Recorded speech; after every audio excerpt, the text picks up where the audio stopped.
Andy Green is a writer of several books, a guy who's got a passion for creativity and helping people achieve more with less in their lives. This is your first time in Bulgaria. What are your first impressions? You got to see a little bit from the country or from this capital actually. What are your impressions? Well, on my first day, very, very enterprising group of people, very talented people I've come across. One example, visiting an advertising agency who produced a business card using a butter bean. And there's a marvellous example of added value in creativity, in coming up with ideas that make a difference in the world. What's your definition of creativity? Well, I define creativity as a talent that each and every one of us has got. Each and every one of us is a phenomenal creativity machine. And I define creativity as flexible thinking around beautiful questions in order to add value. So there's three parts there. First part, flexible thinking, rather than thinking in a set way, being adaptable, being different, being varied. The heart of outstanding creativity is the beautiful question. Asking the beautiful question, the right question, is really the key to coming up with great ideas, great solutions. And lastly, none of it is creative unless it adds value. In order for something to be creative, it's got to add value in some way. So a mobile press centre, for example, adds value by enabling us to be mobile, flexible, and do different locations, and also itself make a statement about being creative. Right, well, do you think that the words creative and productive mean the same? Very much so. That sometimes the word creativity is misused or abused, whereas if you have a definition of creativity as added value, at all times, in order to be creative, you're adding value.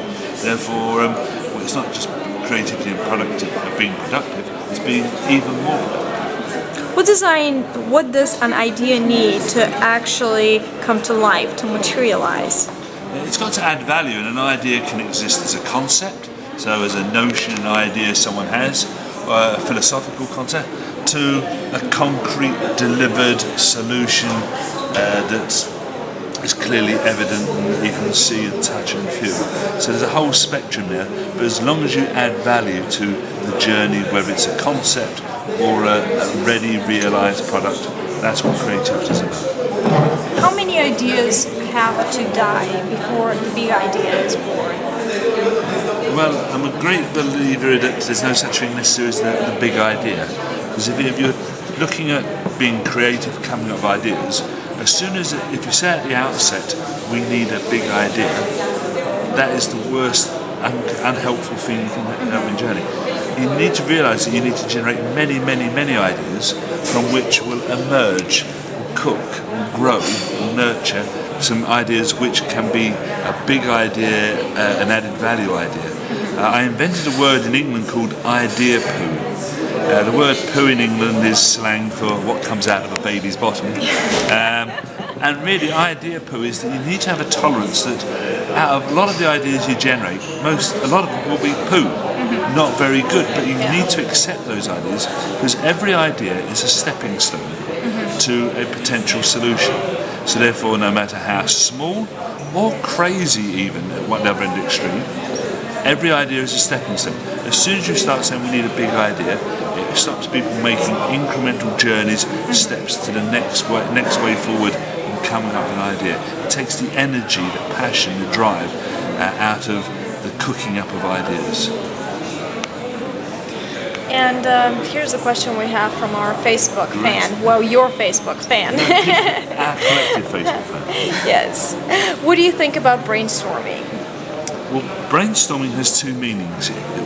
First meaning, in a very narrow sense, it's a specific technique used in generating ideas. In a much broader sense, brainstorming is used as a shorthand, a term for let's be creative, or what I call green light thinking, where you accept any ideas, you're letting yourself go. So we have green light thinking, which is the imaginative, the intuitive, or the lateral thinking. And we have red light thinking, which is the logical, the analytical. So brainstorming can be both a specific technique or a loose term generally linked to what we call green light thinking. So in answer to a friend on Facebook, I think brainstorming can be a very, very, very good technique, but it's one technique among many, and in different situations, different techniques will be better suited. So my advice is to, yes, use brainstorming, but have it as part of a repertoire, a range of techniques to use at different times. I think far more valuable is having 24/7 everyday creative habits, so that you spot opportunities and inspiration in your daily life from the most unlikeliest of sources. So in our training, I'll be teaching how, for example, to use the London Underground tube map as a tool for creativity. So you can get inspiration from the most unlikely sources. So brainstorming, I have to say, don't throw the baby out with the bathwater in terms of saying, well, people come up with better ideas by themselves, and they do. If you get better ideas from creative habits, but as a tool to use in a very short space of time, it has its merits, as many other tools do. And the message really: get yourself equipped with as many different tools so that you can cope with many different situations better.